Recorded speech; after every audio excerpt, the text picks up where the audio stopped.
John 8:36. So if the Son sets you free, you will be absolutely free. Be free from blank and blank. Mamaya, you fill the blanks. Thank you, Father, that we can gather in the name of your Son, Jesus, and seek guidance, enlightenment, teaching from you. Kayo po ang mangusap, set us free. Free from all powers that we should be freed from. In the name of Jesus we pray with thanksgiving. Mark 5:1-20, siguro mga 100 beses na nating nabasa to. Pero nais nating gataan ng mga dagdag na kaalaman. Si Jesus at ang kanyang mga alagad ay dumating sa kabilang ibayo sa lupain ng mga Gerasenes. Pagkababa ni Jesus sa bangka, siya ay sinalubong ng isang lalaking sinapian ng masamang espiritu.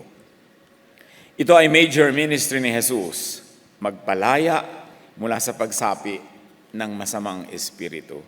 And yes, merong masamang espiritu. Sariwain natin ang mga bagay-bagay na tungkol sa evil spirits. Luke 11:24, when an evil spirit leaves a person, it goes into the desert, searching for rest. But when it finds none, it says, I will return to the person I came from. Matapos na umalis ang isang espiritu mula sa isang tao na kanyang tinirhan without permission at wala siyang ibang makitang lilipatan, pinag-iisipan niyang balikan. Tingnan niyo ang katabi niyo. Pag-pray niyo lang, hindi naman siguro siya ang babalikan. Parang wala silang sariling bahay o territory, itong mga espiritu na to. Kaya trespassing and squatting on, possessing even dominated hosts. Wala silang kwentang bisita kasi sinisira nila yung kanilang host.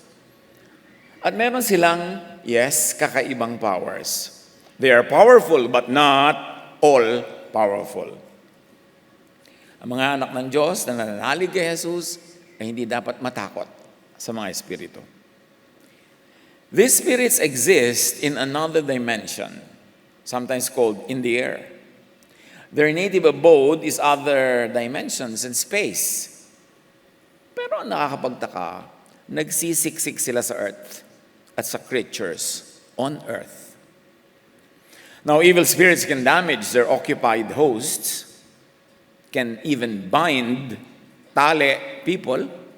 Kaya sabi ni Jesus, nung siya ay pinipigilang gumawa ng himala at magpalaya ng isang taong tinitirhan ng espiritu, Luke 13:16, ang anak na ito ni Abraham ay ginapos ni Satanas sa loob ng 18 taon.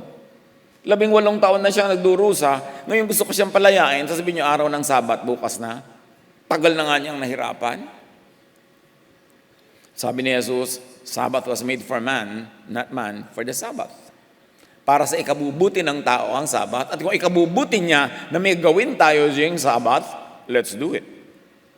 Evil spirits cannot resist being cast out by Jesus or in the name of Jesus. Merong napakalaking hiwaga at kapangyarihan ng pangalan ni Jesus at kung saan ito humuhugot ng lakas na hindi kayang tanggihan ng masasamang espiritu kung sila'y pinalalayas ni Jesus o sa pangalan ni Jesus nang tamang gumamit ng pangalan ni Jesus. Mark 16:17, ang mga sumasampalataya ay bibigyan ng kapangyarihang sa pangalan ko'y magpapalayas sila ng mga demonyo. Sabi ni Jesus. Ang nananalig sa akin, bibigyan ng ganyang kapangyarihan. In my name, they will drive out demons. Now, evil spirits cannot prevail over Jesus. At ngayon, lalo nating tatangkaing buklatin ang katotohanan, bakit wala silang kapanapanalo kay Jesus. Colossians 2:15, in this way, He, meaning Jesus, disarmed the spiritual rulers and authorities. Tinanggalan niya, hinubaran niya ng kapangyarihan, ng armas, ang mga evil spirits. Evil spirits cannot overcome the power given by Jesus to believers. Evil spirits cannot hurt Jesus as believers. Pero dapat totoong believer ka, hindi kunwari lang. Kasi merong nagpanggap noon. Parang may mga masasamang espiritu dyan, tapos sinabi niya, sa pangalan ni Jesus, sa pangalan ni Paul, sa pangalan ng mga disciples, umalis ka dyan. Sabi ng spirit, si Jesus, kilala namin. Si Paul, yes. Ikaw, hindi ka namin kilala. Sa iyo kami titira. So, nilipatan sila. So, hindi ganun-ganun lang yun. Hindi yung dinadaan sa biro. Kailangan totoo sa puso mo na naniniwala ka talaga kay Jesus. At kung hindi ka naniniwalang totoo, bistado ka ng mga spirit. Alam nila yun. Luke 10:19, binigyan ko kayo ng kapangyarihang daigin ang lahat ng kapangyarihan ng kaaway at walang makakapanakit sa inyo. Wala silang magagawa sa mga anak ng Diyos in the name of Jesus. 1 John 4:4, you, dear children, are from God and have overcome them, because the one who is in you, the Most High God, is greater than the one who is in the world or the god of this world. People become vulnerable to demonic habitation or even possession because of their brokenness, guilt, and fear.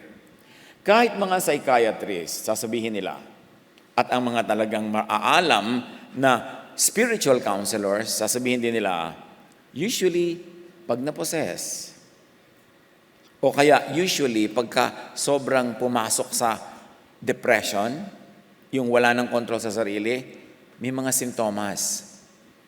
Malungkot yan, o sobrang lungkot. Ang laki ng guilt trip niyan. Malaki ang takot niya, takot na takot. At ito ang ginagawa ng Jewish law sa mga tao. Dahil napaka-istrikto, napakataas, hindi naman maabot, napaka-ideal, hindi naman masunod, lahat tuloy ng nagpapailalim sa Jewish law ay nabubuhay sa guilt. At kasunod nun, fear. At yung mga yon nagiging kandidato na ma-depress. At pag na-depress ka, nalungkot ka, na-guilty ka, sumihina ang iyong defenses, pinagsasamantalahan yun ng masasamang espiritu, at maaari ka talagang salakayin, o tirhan, o iposes, o guluhin. Now, hindi lahat ng akala nila napoposes, napoposes ka. Marami, clinically depressed lang. Walang espiritong involved. Meron naman kumisan, meron. But how can you tell? Kailangan, inaaral mo mabuti. Pero yes, bakit ang daming possess sa Israel? Sa ministry ni Jesus, ang dami-daming pinoposes ng mga diablo. Kasi nga, yung mga Jews, under the Jewish law, are living in constant fear of suffering, of punishment, of judgment. They live in constant guilt, constant self-destruction in the spirit. Kaya candidate sila. Kaya ang dami-daming nagiging possessed. At kahit ngayon sa modern times, psychiatry studies will tell you na napakaraming religious leaders are seeing psychiatrists. Kasi nga, ang taas-taas ng teaching nila, hindi naman nila nasusunod. Nananakot sila ng judgment, pero sila takot din. Yung mga standards sa ipinapangaral nila, hindi rin naman nangyayari sa sarili ng buhay. So, nagkakaroon sila ng double personality. Nagkakaroon din sila ng fear. Fear na mabisto ng iba, na hindi pala sila ganun talaga kabanal. O kaya fear na maparusahan, fear na matanggal ng church dahil empleyado siya ng church, kung ano-ano. Kaya ang daming religious people are depressed, and many of them even get to the point of getting possessed. Kasi nga, mahina yung defenses. Mahirap kung i-possess ang spirit kung ikaw ay peaceful, rested, tahimik, trusting, happy.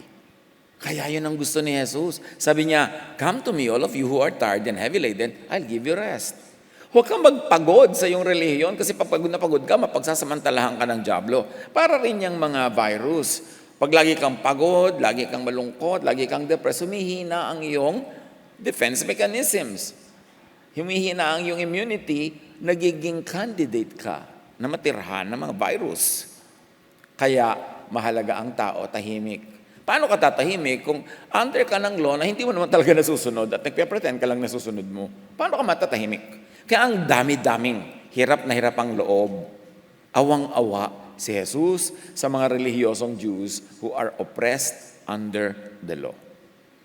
At yan ang one big na sumisira nagpapagilty at nananakot the law. Oppression of the law brings this about. Matthew 23:4, they crush people with unbearable religious demands. Nagpapataw sila ng mabibigat na pasanin sa mga tao. May mga nagtatanong, Pastor, kailan po kaya tayo titigil mag-preaching on the law? On the Pharisees, bakit ka titigil? Yan nga, nagpapahirap sa mga tao at siguro mamamalat na tayo ng kauulit. Hindi pa naiintindihan ng lahat sabay-sabay, may naiiwan pa. May nakakaintindi pero mayroong hindi pa, mayroong konti pa. So iiwan na lang ba natin yung babagal makaunawa para mapag-usapan naman natin ay recipe ng paano gumawa ng siopaw. Mahalagang topic yan, hindi dapat pagsawaan. Kasi yan ang talagang ginyera ni Jesus. Yung demonic possession na ang pinanggagalingan ay depression, guilt, na ang pinanggagalingan ay inability to obey the impossible laws na nanggagaling sa teachers of the law and Pharisees. Yan ang tunay na kalaban. We've got to unmask the enemy. Sabi ng psychology and even psychiatry, some cross-sectional research suggests that certain life stressors may make highly religious people more vulnerable to depression. Ayan, hindi na religion na nagsasabi niyan. Science tells us that. Religion or spirituality could center on negative emotions of high-level guilt and remorse, feeling sorry and blame-worthy. The moment na kinonsider mo ang sarili mong blameworthy, masama ako, makasalanan ako, kailangan akong magdusa, tinatanggap ko ang anumang pag-alipusta at pagsampal at pagtapak nyo sa akin, the moment you position yourself in that configuration, you're inviting demonic habitation. Kasi bukas ka, tapos wala kang defense. Legalistic, judgmental, punitive religion is a rich breeding ground for this infection. Isolation, depression, vulnerability will invite demonic opportunism. Kaya gusto ni Jesus, tahimik ka, payapa ka, masaya ka. Pagka miserable, malungkot, natatakot, you open yourself to demonic colonization. Bigla kang magkakaroon ng informal settler right in the middle, in the center of your being. Balik sa kwento, yung lalaking pinuntahan ni Jesus. Ang lalaking ito ay nakatira sa mga libingan. Yun daw lalaking tinirhan ng masamang espiritu, nakatira na rin sa libingan. Siyempre, kung ano nangyayari sa loob, nangyayari din sa labas. Dahil ginawang libingan ng mga impacto ang kanyang kalooban, siya man nagtira na rin sa mga libingan. Ang inaalihan ng masamang espiritu ay nahihiwalay sa kapwa at sa lipunan. Again, enter the Jewish law na mahilig manghiwalay. Mahilig lumayo, mahilig magtakwil, mahilig magpalayo sa mga hindi desirable, sa mga hindi acceptable. Kaya once more, nagiging breeding ground for demonic possession or at least clinical depression, yung kanilang religious climate. Separatist, squeamish religion could also isolate a person from social support systems. Hindi imposibleng makarinig hanggang ngayon na mga sariling ina o ama nagtatakwil ng anak na ang mga standards of lifestyle ay hindi katanggap-tanggap sa church ng ama o ng ina. Tatakwil kita anak, hindi pwede hindi kita takwil kasi officer ako sa church namin. Mapipintasan nila ako. Matatanggal ako sa ministry. Wala akong pakialam sa mga baggage mo. Wala akong pakialam sa reality mo, sa problema mo. Kailangan maganda ang image ko sa church. So, itatakwil kita. Ang dami nun. Nangyayari yun. Nagtatakwila ng ama, ng ina, ng anak, ng kapatid, ng asawa para maganda ang image sa church. Or, kahit pa nga sincerely naniniwala silang mali yung mga mahal nila sa buhay, itatakwil mo, itutulak mo palayo, gagawin mo siyang candidate na dapuan ng mga masasamang espiritu. Kung siseryosin niya ang pagtatakwil mo sa kanya. Isolation opens the door for weakness and for evil spirit habitation and possession. For psychological and psychiatric illnesses with symptoms of what religion calls possession. Dapat paghihiwalayin natin yung true spiritual possession at yung clinical depression. Pero magkakambal yan. There's a very thin line between the two. Mahirap kumisan malaman, unless expert ka, kung ano talaga ang sitwasyon ng tao. Pero pare-pareho ng pinanggagalingan. Lungkot, isolation, fear, guilt, lahat yan. Individuals who live alone, sabi ng science, those who lack a healthy support system are prime candidates to suffer from depression and anxiety. And when you are depressed and anxious, can the evil spirits be far behind to take advantage of your weakness? Tuloy ang kwento, Mark 5. Hindi na siya yung possessed, maigapos, kahit tanikala pa ang gamitin. At bagamat madalas siyang gapusin ng tanikala sa kamay at paa, nilalagot lamang niya mga ito. Wala nang nakakapigil sa kanya. Araw-gabi nagsisisigaw siya sa mga libingan at sa kabundukan at sinusugatan din niya ng matalas na bato ang kanyang sarili.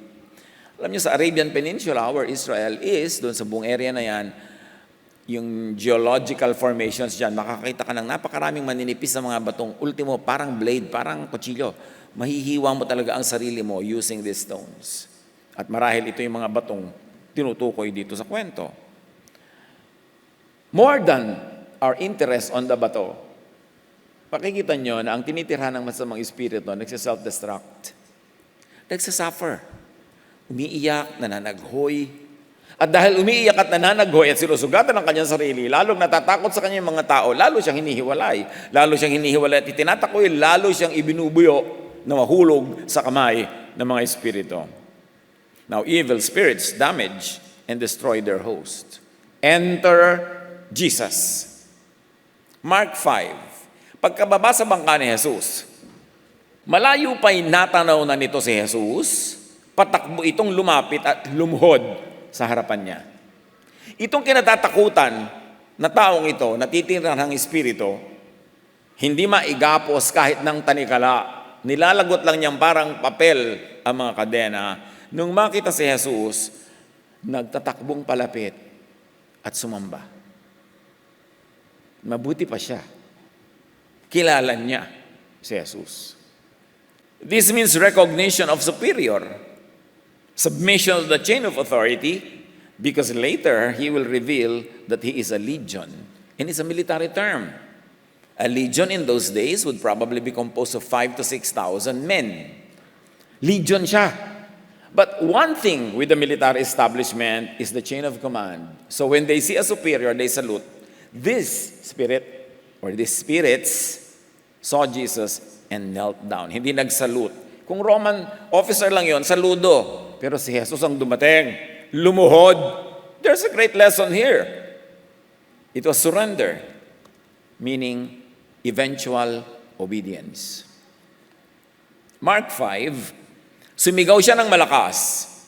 Kung noon ay nagsisisigaw siya ng mga nakakatakot na ungol, eto sigaw niya, Jesus, anak ng kataas-taasang Diyos, anong pakay mo sa akin?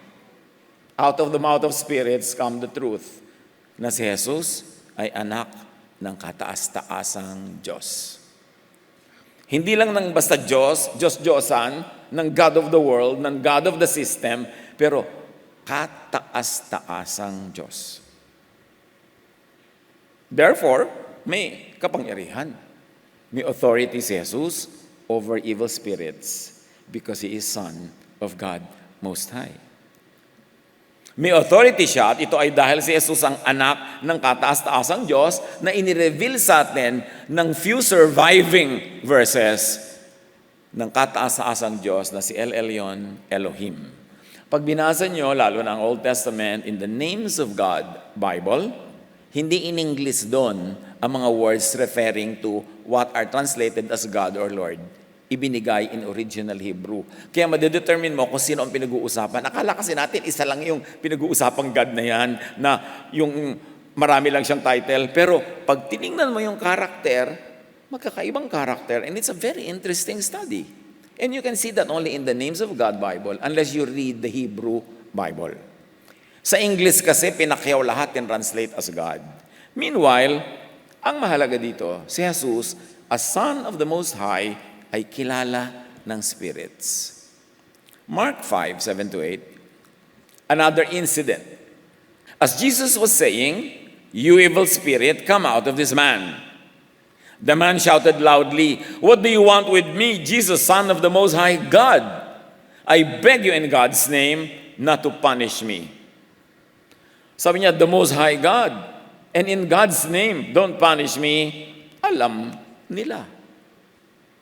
Kilalanin natin ang sobrang underrated, the Most High God, whose name is revealed in some parts of the Bible that survived. So Genesis 14, itong si Abraham nanalo sa digma, pumunta siya sa high priest called Melchizedek.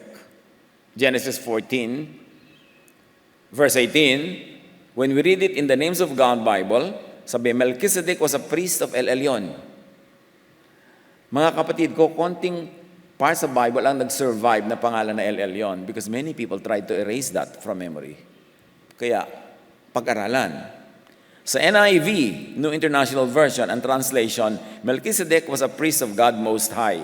You see, the New International Version translates the Hebrew El Elyon to God Most High. And you will always see that whenever there are translations that come from El Elyon. Hebrews 7:17, sabi niya, you are a priest forever in the way Melchizedek was a priest. No? So, napakahalagang isipin niya na sinabi, kung paano high priest na El Elyon, si Melchizedek, ganyan din si Jesus. High priest in the order of Melchizedek. Both the Melchizedek priesthood and the priesthood of Jesus is said to be a priesthood coming from the Most High God. Sa Names of God Bible, Genesis 14:19, sabi, blessed is Abram by El Elyon, maker of heaven and earth. Sa NIV, blessed be Abram by God Most High, a translation of El Elyon, creator of heaven and earth. Verse 20, blessed is El Elyon sa NIV, and praise be to God Most High. What are we trying to show? That many translations into English that say God Most High, when you go to the original Hebrew, ang sinasabi El Elyon. Named kung sino ang God Most High. So don't ever be confused. El Elyon means God Most High. The name of the Most High God is El Elyon. Yung iba, ano yun? Parang ngayon ko lang narinig. So basahin niyo yung Names of God Bible, makikita niyo yan dyan. The name of the Father of Jesus, the Most High God, is El Elyon, or sometimes Elyon Elohim. Hindi yan ang topic natin ngayon, but very interesting pag-aralan nyo yan. I-google nyo lang, mababasa nyo na yung mga ganyan. Elohim, El Elyon, ang dami-dami. Although meron din diyang mga questionable yung scholarship, magsala na lang kayo. Compare yung mga worthiness ng pinag-aaralan. Very interestingly, at the cross, Jesus called on His Father God before He died, as He was dying. Matthew 27:46. At buti na lang to, hindi translate into English. Jesus cried out in a loud voice, Eli, Eli. Some versions say, Eloi, Eloi, pero parehong El ang simulan nila, El. Jesus cried out in a loud voice, Eli, Eli, lema sabachthani, which means, my God, why have you forsaken me? So yung El, ni Jesus, yun ang kanyang God and Father. Ang pangalan ng God and Father of Jesus is El. Sometimes given in full, El Elyon. Importante sa mga naniniwala kay Jesus na malaman yan. Kasi yun ang power. Sabi namang evil spirit, Son of the Most High God. Sabi nila, Son of El Elyon, don't punish me. Son of El Elyon, what have you to do with me? Please, do not punish me before the time. Psalm 57 verse 2, I call to Elohim Elyon to El. So you see the beauty of reading it in an untranslated version. Sa NIV, tinranslate yan, I cry to God, Most High, to God. So pag nakita yung word na God, El, Elyon. Meanwhile, pag nakakita mo yung word na Lord, it is an English translation of another name. And that is for you to research. Sa Psalm 78:35, they remembered that Elohim was their rock, that Elyon was their father. Sa NIV, they remembered that God was their rock and the Most High God was their Redeemer. Again, Elohim, translated as God. Elyon translated as God Most High. Eto pa, nung pinuntahan ng anghel si Maria at sinabing magdadalang tao ka, Luke 1:30-32, you will conceive and give birth to a son, and you will call him Jesus. He will be very great and will be called Son of the Most High. Ibig sabihin, Jesus will be called Son of El Elyon. Very important to make such parallel readings. Jesus is called Son of the Most High God, therefore Son of El Elyon. Kung gayon, si Jesus ang may kapangyarihan over the God of this world, so-called the master of evil spirits. Si Jesus ang may kapangyarihan over evil spirits that disturb, damage, and destroy helpless people. Galatians 5:1, so Christ has truly set us free. Now make sure that you stay free and don't get tied up again in slavery to the law. Galatians call obedience to and submission to the law as slavery. Paul is very clear about his theology. Jesus came to set people free from the law, from slavery. So, don't get tied up again in being candidates to being broken and being under demonic power, because slavery to the law makes you very weak, makes you guilty, makes you sorry, makes you sad, makes you depressed, candidate for demonic oppression. Kaya galit na galit si Paul sa Judaizers. Sino ba yung mga Judaizers? Mababasa nyo yan sa Book of Acts. Book of Acts is the history of the early period of the church. May mga Judaizers doon, coming from the word Judah. Kasi mga pinupuntahan ni Paul, ng mga mission niya, malalayo sa Jerusalem, malalayo sa Judah, pinupuntahan ng mga very dedicated, conservative people who obey the law. At sinasabi nila, hindi sapat yan tinuturo ni Paul that you will be saved by grace. You have to obey the law.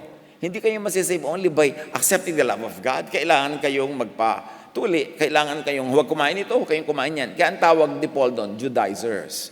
Sometimes they are called the circumcision group because they always insist on circumcision. Galit dyan si Paul sa mga Judaizers na yan, sa circumcision group, at sa mga true and original backsliders. Usually, pagka hindi ka nag-o-obey sa law, tatawagin ka ng mga makalo na, ay, backslider ka. Ang original backslider ay yung umalis na sa law, lumipat sa grace, tapos bumabalik pa sa law. That was the original backsliding. Sa Acts 15, may record of the meeting that happened in Jerusalem. Pinagtatalo-talunan kung anong gagawin sa mga kinakain ng mga Gentiles na naging Christian, anong pwede nilang gawin at hindi. Then some believers, these are believers in Jesus, who belong to the party or the faction of the Pharisees, stood up and said, the Gentiles must be circumcised and required to keep the law of Moses. Tumayo. Anong malalaman natin dito? Na among the early Christians, may mga Pharisees na sumali. And though they profess faith in Jesus, ang ininsist naman nila ay yung law. Kabaligtaran nga ni Jesus yung law, kasi si Jesus love and grace, yung law, judgment, punishment, legalism. Pero sinasabi nila, kailangan na ang mga Gentile ay sumunod sa law of Moses. Gentiles should convert to the law, and the Jews who are in Jesus should stay under the law. Napakalinaw niyan. There was a great conflict between love and grace, law and punishment. Law or punishment, or forgiveness and grace. Yun ang number one na usapan noon. Ngayon, balik tayo sa kwento. Yung lumuhod itong man na ito, yung man possessed by spirits. Mark 5:7, sabi niya kay Jesus, ipangako mo sa ngalan ng Diyos na hindi mo ako pahihirapan. Ibig sabihin, alam nilang kaya silang pahirapan ni Jesus kung iibigin. Sinabi niya ito sapagkat inutos na Jesus, masamang espiritu, lumabas ka sa taong ito. Tinanong siya ni Jesus, anong pangalan mo? Kasi alam na niya yung pangalan ng ama ni Jesus, alam niya ang pangalan ni Jesus. Sabi ni Jesus, anong pangalan mo? Pag ibinigay mo kasi yung pangalan mo, nagsusurrender ka, nagsasubmit ka. Kaya, Malalaman natin na sa Bible may mga tinatanong ng pangalan, ayaw nila magbigay ng pangalan. Pero ito, sabi, anong pangalan mo? Sabi niya, batalyon or legion, sapagkat marami kami. Tugon niya, marami palang nakatira doon sa tao. Isang batalyon. And one battalion could be anywhere from 5,000 to 6,000. So hindi naman siguro exactly gano'n ang bilang nila, pero sa dami nila, ang tawag nila sa kanila ay batalyon. Maraming evil spirits sa Israel. Kitang-kita yan sa mga kwento. So yung mga, hoy, hali kayo. Mag-pilgrimage tayo sa Holy Land. Alam nyo kung anong daratnan nyo. Maraming evil spirits doon. Kitang-kita sa kwento. Acts 5:16, dumating din ang maraming tao mula sa mga karatig bayan ng Jerusalem, dala ang mga pinahirapan ng masasamang espiritu at gumaling silang lahat. Kita nyo, another event of marami na namang pinahihirapan ng masasamang espiritu. Now, back to the story, Mark 5. At nakiusap siya kay Jesus na huwag silang palayasin sa lugar na yon. Sabi niya, umalis kayo dyan sa kanya. Ano ba pangalan nyo? Legion po, kasi ang dami namin. Pwede po ba? Huwag naman kami paalisin dito. At sila ay nakiusap na palipatin sa mga malapit lang na candidates. Again, luminga-linga kayo mga kapatid. Diba? Bakit kayo tumatawa dyan? Pinapalinga lang kayo eh. Samantala, sa libis ng bundok ay may malaking kawan ng mga baboy na nagsisikain. Nagmakaawa kay Jesus ang masasamang espiritu. Papasukin mo na lang kami sa mga baboy, please. Pinahintulutan niya sila, kaya't lumabas nga sa lalaki ang masasamang espiritu at pumasok sa mga baboy. The evil spirits have no abode or place of their own. Wala talaga sila na sariling kanila. Matthew 12:43 to 45 sa pagpapatuloy, and I like you to be a little bit more contemplative, discerning. Parallel this story and this part of the story with parts of world history. Kasi ang mga turo ni Jesus pwedeng maraming meaning. Parang kakanin na sapin-sapin, maraming layer. It belongs to the same kakanin, pero maraming layer. So ang mga isang kwentong ganyan, pwedeng maraming ways to read it.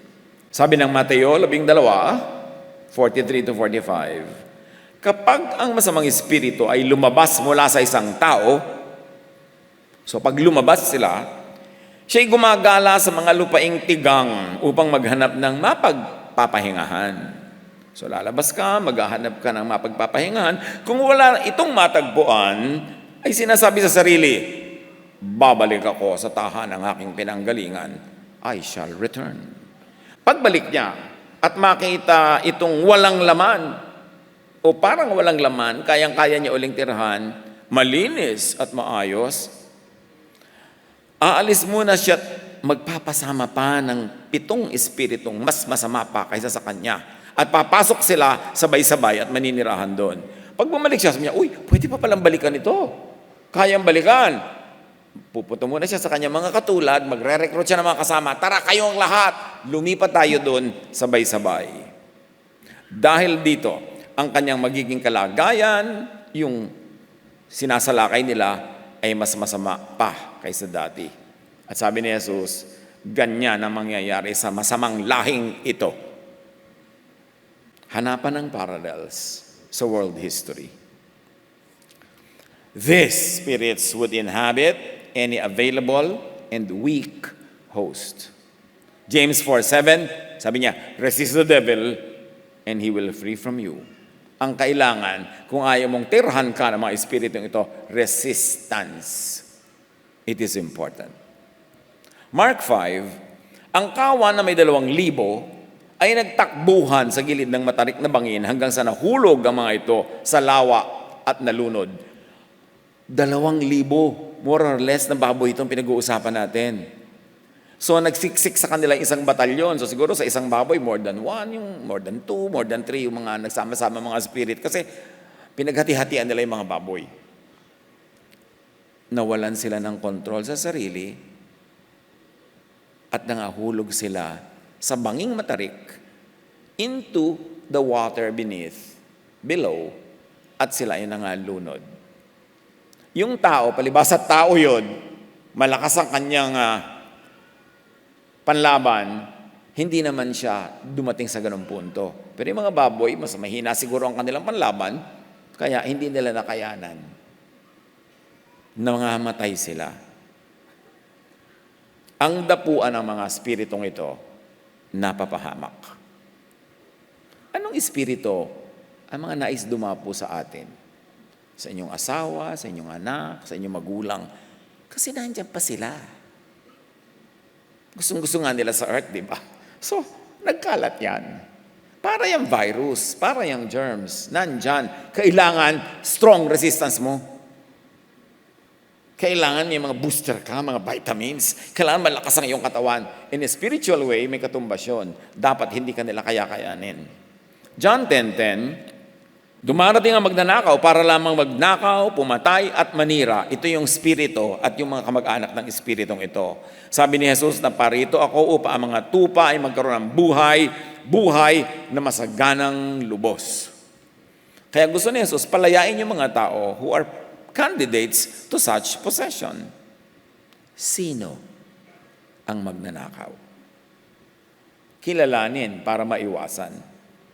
Mark 5, tumakbo ang mga tagapag-alaga ng kawan ng baboy at ibinalita sa bayan at sa karatig pook ang mga pangyayari. Kaya ang mga tao ay nagpuntahan doon upang alamin ang nangyari. So sumausaw na yung marami sa kwento. Dati si Jesus lang at saka yung taong yon. Ngayon ang dami nang sumali sa kwento. Paglapit nila kay Jesus, nakita nila ang lalaking dating sinasapian ng mga demonyo. Nakaupo ito, nakadamit, at matino na ang isip, at sila'y natakot. Jesus' gives deliverance, healing, comfort, peace, serenity, and rest. Nakabihis na daw yung lalaki, so kanina hubad. Hindi ba marami pagka nawawala ng sariling bait, naguhubad, naglalakad sa kalsadang hubad, kasi wala silang control sa sarili.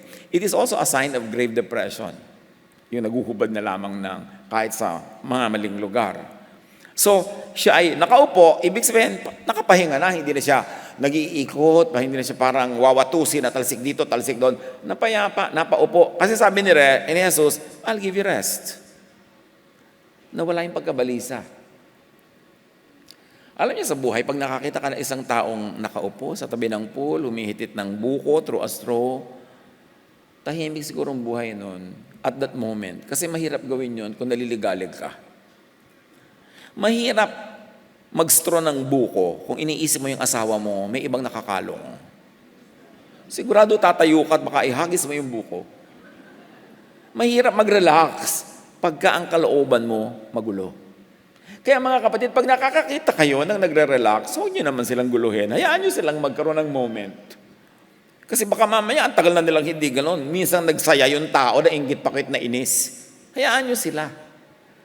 So, nakadamit na siya, so dati hubad, at matino na ang isip, dati baliw-baliw. Sana ang sabihin ng mga tao, ay salamat sa Diyos. No, natakot sila. Anong nakakatakot? Na nakita mo na ang isang tao ay nakaupo imbes na babalisa, nakadamit imbes hubad, at matino na ang isip, unless kamag-anak ka ng mga evil spirit. Natatakot ka kay Jesus, baka pati ikaw palayasin. Baka pati ikaw paupuin, ayaw mo umupo. Baka damitan ka, gusto mo hubad-hubad ka. Baka patinuin ang isip mo, gusto mo baliw-baliw ka. Kaya ka matatakot. Sino ang natatakot sa Jesus-ness? Bakit ka matatakot kay Jesus-ness kung matino ka? Ang ginagawa ni Jesus, pinapatahimik ka, pinapapayapa, binibigyan ka ng pag-ibig, kapatawaran. Matatakot ka lang kung ikaw yung nasa kabilang partido. Na ang gusto mo maghari, yung gulo ng isip, kabaliwan, parusa, pag-aaway-away, galit-galit. Natakot sila, in other words. Luke 7:21, at that very time, Jesus cured many people of their diseases, illnesses, and evil spirits. And he restored sight to many who were blind. John 14:27, I am leaving you with a gift, peace of mind and heart. And the peace I give is a gift the world cannot give. So don't be troubled or afraid. Nakatanggap ka naman ng regalo, biglang nagbigay sa'yo ng peace, liban na lang cheque. So, guys, salamat, may mapambayad na ako. Pero, si Jesus, ang ibinibigay niya peace. Ayaw tanggapin ng iba. Binibigyan na ng grace, no, gusto namin law. Binibigyan ng forgiveness, no, gusto ko judgment. Ayaw magpahinga. Kasi deranged. May liko, may lihis sa isip na damage ng espiritu. So, yung title natin kanina, diba? Be free from them, meaning evil spirits, from illegal occupants in your heart and in your mind. Be free from fear. Pero natakot palalo ang mga nakakita sa Jesus power, so kailangan tayong mag-review. Saan ba dapat matakot at saan dapat yumakap? Bakit natatakot yung iba kay Jesus o sa ginagawa ni Jesus? 2 Corinthians 4:4. Satan, who is the god of this world, has blinded the minds of those who don't believe. So ang nabubulag lang ni Satanas yung hindi naniniwala kay Jesus sa message ni Jesus na love and grace of the Father, the God Most High, El Elyon. They are unable to see the glorious light of the good news. Ano yung good news? Love and grace, forgiveness, kindness, rest. They don't understand this message about the glory of Christ, who is the exact likeness of God. Bakit? Ba't hindi nila ma-appreciate si Christ, who is the exact likeness of God? Kasi may iba silang God. Kasi yung God nila, mayroong ibang image at hindi yun ang image ni Christ. Yung God nila, may ibang turo at hindi yun ang turo ni Christ. Kaya ayaw nila kay Jesus. Hindi yun mahirap malaman. Mark 5, isinalaysay sa kanila ng mga nakakita ang nangyari sa dating sinasapian ng demonyo at sa mga baboy. Dahil dito, nakiusap ang mga tao kay Jesus na umalis siya sa kanilang lupain. Alis Jesusness, stay law, and Pharisees. Yun ang pinagpipilian. Nang pasakay na si Jesus sa bangka, nakiusap ang dating sinasapian ng mga demonyo na siya'y isama niya. Anong isang possible cultural meaning nito? Isama niyo na po ako, kayo na ang aking new master and owner. Dati, master ko yung mga spirito, owner ko yung mga spirito, pero pinalaya niyo na ako sa kanya, therefore, kayo na ang kapalit na master. Ngunit, hindi pumayag si Jesus. In other words, sabi ni Jesus, be free from them, and even from me. Yan ang title natin. You may fill your blank. Be free from them and be free even from me. Hindi ko mo pinalaya kita. Pinaalis ko ang mga espiritong yan sa buhay mo. Ngayon, bubuntot ka na lang sa akin. Sabi niya, go home and get a life. Ang tagal-tagal mo nang hindi nagkaroon ng life. Nakatira ka dyan sa libingan, hinihiwa-hiwa mo ang sarili mo. Ngayong malaya ka na, live your life. You don't need to always be at my side as a slave, as a servant, be free.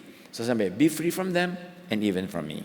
John 8:36, so if the Son sets you free, you will be absolutely free. Yan ating opening verse, kaya alam nyo, malapit na mag-closing. Umikot lang tayo, di ba? So if the Son sets you free, you will be free indeed. Hindi tulad ng iba dyan. Sino yung iba? Ganito, kami ang nagpatanggap, nagpa-born again sa'yo, amin ka na. Kami ang nagbaptize sa'yo, amin ka na. Kami ang inaniban mo, amin ka na for life. Kasama ang bulsa mo. Ibang-iba si Jesus. Sabi ng tao, isama niyo na lang ako. Sabi niya, hindi mo kailangang gawin yan. I'm setting you free even from me. Get a life. Mark 5, sa halip ay sinabi niya sa lalaki, imbes muntot ka sa akin, umuwi ka at sabihin mo sa iyong mga kamag-anak ang lahat ng ginawa sa iyo ng Panginoon at kung paano siya nahabag sa iyo. So, binigyan man siya ng gawain, ito ay sa kanyang sariling social sphere, sa kanyang pamilya, sa kanyang barangay, kasi siguro marami pang ibang possessed doon. Marami pang ibang nagdurusa doon na kailangan niyang sabihan din, mahabagin ng Diyos. Fake news ang lagi nating nadidinig na magagalitin ang Diyos. Laging bugnot ang Diyos. Laging nagpaparusa ang Diyos. No, ibang Diyos yun. Ang Diyos ni Jesus, ang Ama ni Jesus, the Most High God, is loving and will set you free. So to the man, sabi ni Jesus, almost, tell your kamag-anaks what God did for you that they didn't do. Ano-ano yon? Pinuntahan, sinadya siya na siyang dapat din nating gawin sa iba. Nahabag sa kanya na siyang dapat din nating gawin sa iba. Hindi itulak sila, tumira ka na lang sa libingan. We don't want to see you. We don't want to see the trouble. Get out of our lives. Kinausap siya na siyang ginawa ni Jesus at dapat din nating gawin sa mga outcast, sa mga ipinupwera, sa mga pinandidirihan. Pinalaya siya na siya din nating dapat gawin. Hindi yung sumali sa atin, sa ating prayer group, sa ating Bible study group, sa ating church, tapos akala mo property na natin siya, kinokontrol mo na ang lahat sa buhay niya, at hindi na siya pwedeng makinig o umaten sa iba. Hindi yun ginawa ni Jesus. Sabi niya, no. Umuwi ka. Get a life. Ni-restore siya na siyang dapat nating gawin sa iba. Pinalaya siya, part 2, pati kay Jesus, we should set people free even from ourselves. Yung hindi may utang na loob lang sa'yo, biglang wala na siyang karapatan, hindi siya makapag-desisyon, wala na siya magawang gusto niya, pati o-orderin nyo sa Chinese restaurant, ikaw, kasi may utang na loob siya sa'yo. Set people free, whatever it means. Jesus sets free from oppressors, even from Himself, the liberator. Hindi niya inangkin, pinasunod, pinasama, inalipin yung tao. Pwedeng-pwede naman dahil nagvo-volunteer na nga. Hindi niya pinalaya from the evil spirits para lang bihagin at sarilinin niya. So ang talagang pamagat ng ating pag-aaral, be free from them and even from me. How loving, how nice, how sweet. At dapat ganun din tayo. So, sabi ni Jesus, edi gawin, umalis ang lalaki at ipinamalita sa buong Decapolis ang ginawa sa kanya ni Jesus. At namaangha ang lahat ng narinig yon.